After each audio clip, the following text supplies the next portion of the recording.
Nous avons certes été battus en 1830, mais nous ne l'avions jamais accepté. Nous portions en nous-mêmes toujours l'idée de nous libérer un jour ou l'autre.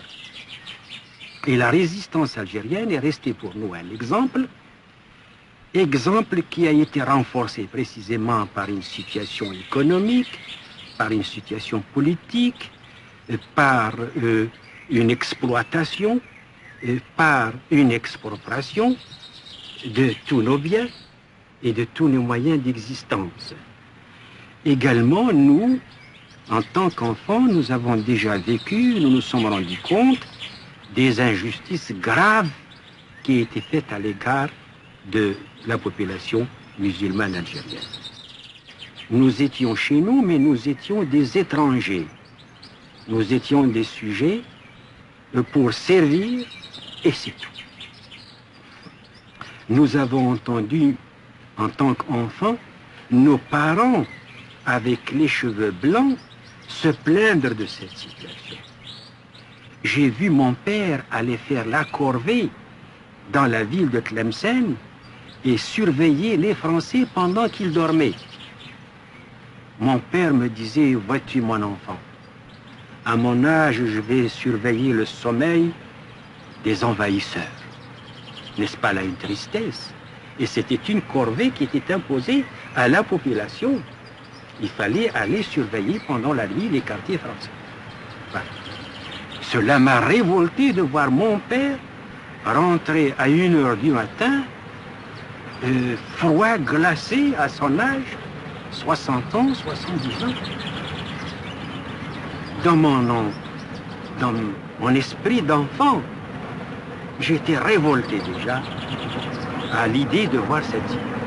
Mais par la suite, dans mes déplacements, dans mes voyages, j'ai été amené à lire beaucoup et à prendre contact avec les autres civilisations, ce qui m'a permis de lire et de relire les révolutions de tous les pays du monde, ou d'une partie des pays du monde. Donc la révolution française, la révolution russe, la révolution turque, le soulèvement de l'émir Abdelkrim dans le Rif, les soulèvements chez nous, parce que nous avons assisté à notre propre soulèvement. J'ai donc, avec ces impressions de jeunesse, avec ce que j'ai vu, n'est-ce pas, personnellement, avec ce que j'ai appris, alors je me suis dit, il faut arriver à faire quelque chose pour délivrer ce peuple. Pendant longtemps, j'ai cru qu'il suffisait de porter à la connaissance de l'opinion notre situation pour trouver droit à notre revendication nationale. Mais de bonne heure, j'ai compris que cela était absolument possible et qu'il fallait pousser, faire accoucher les événements.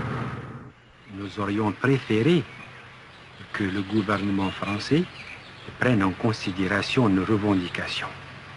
Et nous aurions préféré aller à une émancipation à partir au moins, n'est-ce pas, de la Première Guerre mondiale. Mais par la suite, nous avons constaté que cela était impossible. Et je crois que nous avions bien vu en ce sens, et qu'aujourd'hui même, après 130 ans d'occupation militaire, politique, et après 7 ans et demi de révolution, on n'en a pas encore fini avec la décolonisation. Pour moi, la Révolution française n'est pas terminée.